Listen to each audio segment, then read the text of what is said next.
All right, class. First off, as always, good day. I'm glad you're here. Today, we are going to be talking about the beginning parts of World War II.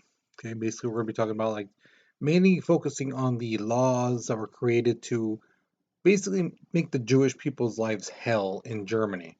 And then we're going to be getting into the beginning parts of how World War II started. Okay, so let's go ahead and look at our warm-up picture. So there it is for you right there. The first question asks you to analyze the picture and explain what's happening here. Okay. The second question asks you, based off your analysis, what do you think this artist is trying to say about Hitler? So really look at the mannerisms, look at his facial expression, you know, um, that should really help you out. Okay. So write your response, pause the video, okay, because we're moving on in three, two, one. So the first thing we're going to be talking about is the Nuremberg Laws. All right, the Nuremberg Laws basically prohibited Jewish people and German citizens from being married or even having any type of relationship. Some student asked me in class, well, what about friendships? Yeah, even that. They couldn't really even be friends anymore. There was a book I read some years ago where this Jewish woman who survived the Holocaust basically said that at the time when this was going on, she was dating a German guy. She was like in her teens, and basically the SS saw them holding hands, and some guy just got a club and just hit them in the hands, and started talking to the boy, telling him, hey, you can't do that. And the girl knew, hey, these guys are dead serious, about this stuff. So she just like stood still because she was afraid that if she moved that they were going to beat her, things like that. So afterwards, the boy basically said, hey, I'll talk to you later, and then she never saw from him again. You know, the other thing with the Nuremberg laws is Jewish people lost the right to vote. Now that's huge. When you can't even vote in your own country, you don't get a word in what's happening, laws, and who should be elected and things like that. That's huge. Okay, so the other thing is that the Nuremberg laws did is defined the definition of Jewish and who was considered Jewish. So basically, the law said that if you had 3 or 4 grandparents who were Jewish, you are officially Jewish. Okay. Now, someone again and asked me in class, well, what if you had 2 grandparents? Well, technically, you'd be okay, but you were still shunned on. You were looked down on, like, oh, you have mixed blood, you're not pure like me, you know, that type of mentality. And even people didn't identify as Jewish, they were still claimed as Jewish, okay? Because you have to remember, Jewish is not just a race of people, it's also a religion. So some people who were Jewish, they didn't want to be Jewish. They wanted to be Christian or Catholic or Muslim or Buddhist or whatever. And this law basically said, no, it doesn't matter what you claim to be. If you have 3 or 4 grandparents who are Jewish, you are Jewish. That's the way it is. Okay. Um, the other thing is that Jewish people were kicked out of the military, and those Jewish people who served in World War One, they basically had their records erased. Any accomplishment, any recognition, any like type of statues of people who were Jewish were removed. So it's like basically those people who served in the wars in the past, who fought valiantly, showed honor and courage, they're basically removed from history. Yeah, so it's getting pretty bad. The other thing that happened was the Aryanization. Basically, what this was, it's a move to squeeze Jewish-owned businesses out of business. All right, so if you see in this picture right here, they put the word Jew on there with the Star of David, and they got a sign there basically saying, this is a Jewish store. Do not shop here. Now, what they used to do to the Jewish stores, they would put a price fix. So let's say you own a grocery store. You're a Jewish person, you have a grocery store. Your thing of milk, gallon of milk, let's say it's $3. What they would do, what the German government would do is tell you, the Jewish store, you cannot sell your milk lower than $3. Now, let's say I'm a German person, non-Jewish, they might tell me, hey, yeah, lower your price. Yeah, go for it. Don't worry. And if you lose money, we'll take care of you. Don't worry. So let's say I put it down to $2. You know, well, most people would pay for the lower price. And that's what happened. A lot of people went to the other stores because they were lower in price. Even Jewish people, they would go and shop at other stores because, hey, they had a lower price. So they were basically squeezed out of business. So some stores, they just closed. They said, okay, you know what? They see the writing on the wall and they're like, you know what? Let's just close down shop. We're eventually going to close anyway. So some stores did. Some places they fought to the end. They stayed open as long as they could, and those guys basically went bankrupt. So yeah, it's pretty bad. And here's the sad thing: it's only going to get worse as we go on. Now, Japan got a new leader in the 1930s. His name was Emperor Hirohito. He's right there in that bottom picture. And Italy got a new leader. His name was Benito Mussolini, who he nicknamed himself El Duce. Right, Mr. Chingon. So here's the thing. September 18th, 1931, Japan attacks China. As some of you guys may or may not remember, for especially those of you guys who've been with me for since the beginning of school year, you've heard me mention time and time again, Japan and China did not get along for years. It's only recently, that they've gotten along. But for years they did not get along. So Japan attacks China. And the thing is, Japan is in the League of Nations, and the League of Nations is like, hey, Japan, stop that! Don't do that. We're gonna write a really strong, mean letter to you. The League of Nations isn't stopping them because they don't want another war. So they're trying to do everything to stop stop Japan from invading China, but they don't want to go to war, and Japan knows this, so they just keep fighting them. So Japan leaves the League of Nations in February 1933, basically telling them, hey, you guys are weak, you're pathetic. Why even bother being in your little group? You know. Now, as you may remember from the last lesson, Hitler tried to show the world that the blonde hair, blue eyed Aryan people were superior than everyone else. And he had a way to show this. This was the 1936 Olympic Games. It just so happened to be held in Germany. Now, thing is though, weeks before the Olympics is about to start, the Olympic Committee people come to Germany and they see, from like you saw that last picture, writings of Jew on the windows, of stores, posters with the laws of like Jewish people can't marry or be in a relationship with any non-Jewish person. They have a curfew. They have to be in home by 7 p.m. And just all the laws stated everywhere. Anti-Jewish, stuff all over. So the Olympic Committee basically tells Hitler and his people, okay, you need to take all this stuff down. And they're like, why? And they told him, hey, look, here's the thing. Some of the athletes are coming over. They're Jewish.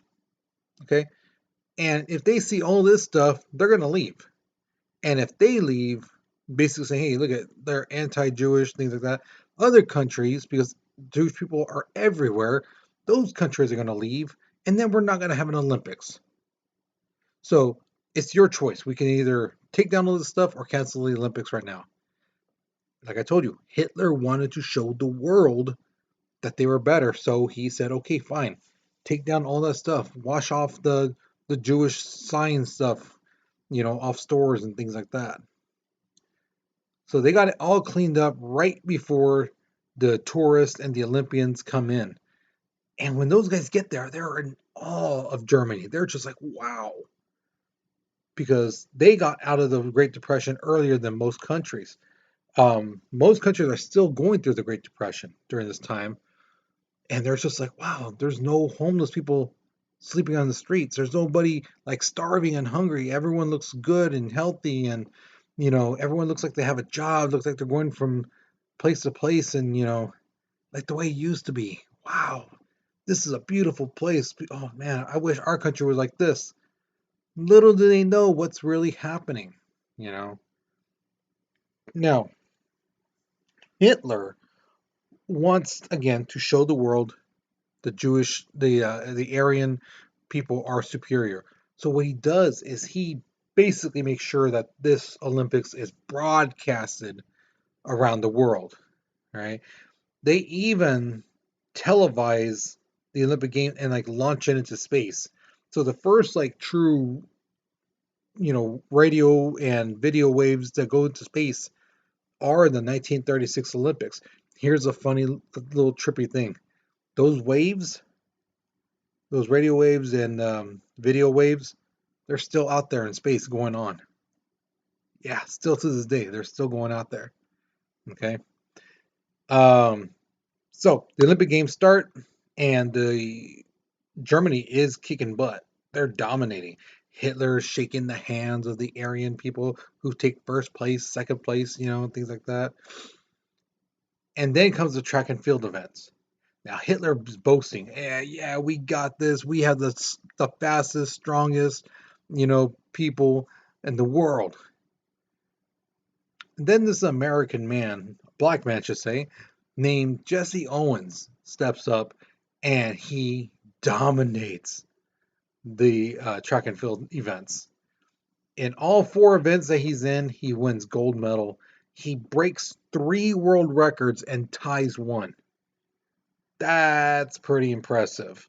Um, when Jesse Owens wins the gold each time, Hitler refuses to shake his hand. Yeah. Now, at the very end of the Olympics, Germany did win the most medals. They won 89 medals. The next closest country was the United States. We won 56 medals. So Germany won 33 more medals than the United States. Okay. So here's your first question. Why do you think none of the German Jewish people said or showed anyone from another country? One of the tourists, one of the athletes. Why did they show them what was going on? And let's say they did show them what was going on. What are some possible repercussions that could happen to that Jewish person? What are some punishments or what some effects that might have happened if they'd done that? Okay, so think about it. Pause the video, write your response because we're moving on in 3, 2, 1. So in November 1936, Germany and Japan signed this anti-Comintern pact. Basically, what it's saying is they both agree that they're not going to be communist countries, that they're going to fight communism, things like that. Italy joins them a year later, and then later that next year, Italy leaves the League of Nations, basically saying, just like Japan, you guys are weak, you're pathetic, we're leaving. Now, Hitler wants this country called Czechoslovakia. Czechoslovakia is a new country that was created after World War One. Okay? And Hitler basically threatens to go to war. Italy said, hey, if you guys go to war and need help, we'll back you up. Now, again, the world is still suffering from the Great Depression. A whole lot of countries are still suffering, and a lot of countries don't want to have another war. But Britain and France step up, and they're like, "Hey, you can't just take Czechoslovakia." And Hitler tells them, "Well, if you want to start a war, let's do this." So Britain and France are like, "Oh God, we don't want another war." Ugh. So they come up with an idea. They say, "Okay, we'll let you take Czechoslovakia, but you gotta promise that's it. No more other countries. Okay? No more threats of war." And Hitler's like, okay, deal. And they signed the agreement called the Munich Pact. And this is a picture of them shaking hands and agreeing. There's Hitler, as you see him with the swastika and stuff like that. But the other guy he's shaking hands with, that is Neville Chamberlain. That's the Prime Minister of Britain. Okay. Now, here's the thing. Um, Hitler tells all these little other countries nearby, near Czechoslovakia, near Germany, he tells them, look, here's the thing. We took over Czechoslovakia. Not a shot fired, nothing. You think other countries like Britain and France are going to care about you? You're tiny. You're so much smaller than Czechoslovakia. So either you basically accept our rule over you, or we're just going to destroy you. It's your choice. And a lot of these countries, like I said, going through the Great Depression, their people don't want to go through war again. So they say, fine, okay. So a lot of smaller places basically signed over their territory to Germany. Okay. Now, Germany has an abundance of coal, steel, and electricity. Okay. Now, Hitler is getting all these little countries, but he's also now, he realized Britain and France, even though they didn't want to start a war, they stepped up. So now he's like, okay, I'm going to keep my eye on you guys. All right. So now we get back to the laws, more laws that the Jewish people had to follow. Um, so now they were forced to identify themselves. There were several ways they had to do this. On January 1st, 1939, Jewish people with non-Jewish names had to add the name. If you were a guy, it was Israel, and if you were a girl, it was Sarah. So like my name is Carlos. So if I was a Jewish person back then at that time, they would basically add an Israel Carlos. That'd be my name now. Israel Carlos. If you're a girl, your name is Heather, your name would be Sarah Heather. So you had to put that name, first name, in front of your name. Okay. The other thing they had to do was their identification cards and their passports had to have a yellow J on it, which basically represents a Jew. The other thing they had to do, as you see in this picture, is what this boy has is these armbands that they put on, or stitch the Star of David on their clothing. Now, a student asked me in class, what happens if you took it off, or what happens if you refused to wear it? Basically, if they were nice, they'd just beat you up. Okay? If they were nice, they'd just simply beat you up. There's been cases where I read some stuff where they would beat someone, drag them down an alley and say that they try to fight back, and then they justified in shooting them. They reached for their guns, and the SS people had to shoot them. So yeah. So it's just best to wear it instead of trying to fight it and get caught. All right. Now, under the agreements of the Treaty of Versailles, Germany couldn't have an army. Now, once Hitler took power, he started building his army again with the SS. Again, if you watch that last video, you should remember. Okay. The thing is, he is secretly building his army. He's telling France and other countries, "Oh no, we don't have an army. Oh no, it's good that we don't have an army. We can build up our economy with that money and pay back the money we owe, things like that." He's saying all the good stuff, but secretly they are training their soldiers. Hand-to-hand combat, guerrilla tactics, firing weapons, and things like that. Their tanks are so much more better. Their panzers, amazing. A total 180 from World War One. And even their planes ran better. Okay. So here's your next question. Of all the things the Jewish people had to go through, which one do you feel was the hardest to endure and why? So do you think it was not being able to marry who you want to marry? Not being able to vote? declaring yourself Jewish even if you don't identify yourself as Jewish. Your military accomplishments and records are destroyed. Your businesses are forced to close or declare bankrupt. You're forced to change your name or add to it. You're forced to wear the Star of David on your clothing and identification cards, or that you're being forced to live in ghetto areas. And I don't mean ghetto areas like, hey, this is a poor part of town. No, no, no. This section closed off. They have guard towers, and they're basically the SS is making sure that you stay in a certain area and that you're not wandering out and about at certain times of night. All right. So, which one do you feel would be the hardest one, and explain why? So, pause the video, write your response because we're moving on in 3, 2, 1. So, August 29, 1939, the Molotov Ribbentrop Pact. This is the German-Soviet non-aggression pact, the sign. Basically, Germany and the Russians agree not to attack each other. They're basically saying, you stay over your side, we'll stay on our side, we're cool. The reason they did this is because both leaders, Hitler and Stalin, they know the other person. If they attack, that other person is going to come back at them hard. And they know this. They know. Then that other person's a psychopath. Then they're both saying it to each other, basically. So yeah.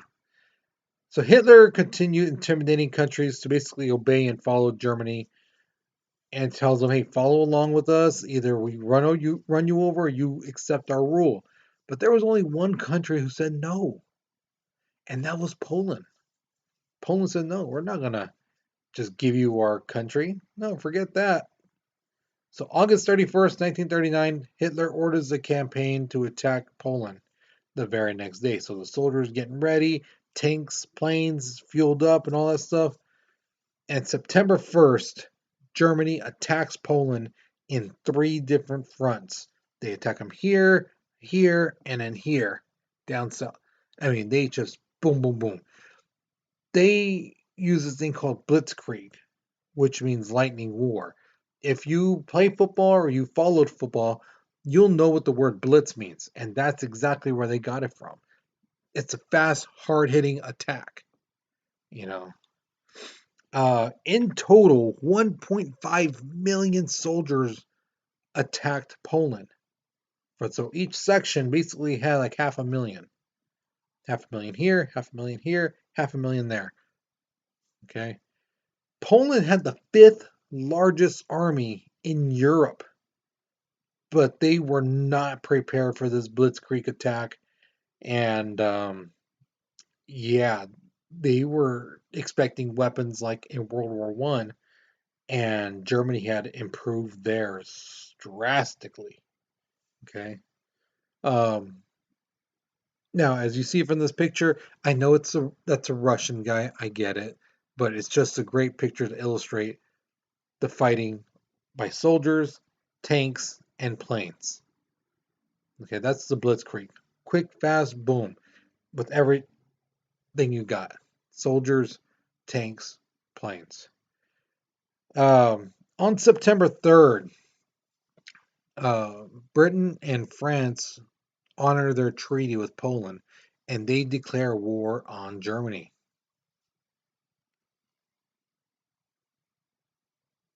All right, so here's your next question. Do you think if a country is prepared enough that they can take on any type of attack? Why or why not? Okay, so what I mean by that is if you know someone's gonna attack you, all right, and you're okay, I'm gonna be prepared. I'm gonna get ready, things like that, and you're set, you're ready to go.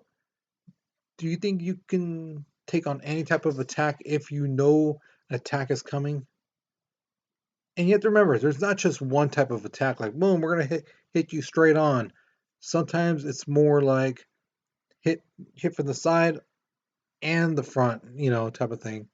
Or, like the Blitzkrieg, quick, fast. But again, if a country is prepared, do you think they can handle any type of attack? What do you think? So pause the video, write your response because we're moving on in 3, 2, 1. Now we've come to the exit ticket. Remember, you're only going to pick one of these two questions to answer. Okay.